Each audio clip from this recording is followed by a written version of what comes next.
Hello guys, sa video ito is ipapakita ko sa inyo yung itsura ng munisipyo ng Calamba kapagka sa umaga. Ayan no, yan yung mga Christmas light. Kapagka sa umaga, ganyan ang itsura niya. Tapos meron ding Christmas tree, no, ang taas. Tapos maganda ang panahon ngayon kasi blue sky. Sunny day yan nung binidyoan ko kanina. Tapos yan yung mga Christmas lights, yung mga dinadayo tuwing sa gabi. Ayan, yan yung harap ng aming munisipyo dito sa Calamba. Tapos ganito naman itsura niya sa gabi. Ayan no, sana all. Pinapasyalan ng mga lovebirds. Ayan no, wow, ang sweet naman ni ating kay kuyang. Yan yung video ko nung gabi na pumunta kami.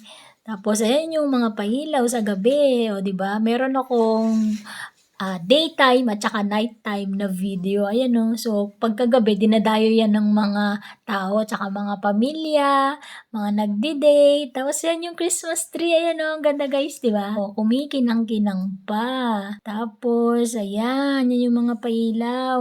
So, yan yung comparison niya ng daytime at saka nighttime. Yun lang guys. Sana tapusin nyo sana itong video na to hanggang sa dulo. At huwag sana kayong magsasawa kakapanood ng aking mga video. Bye!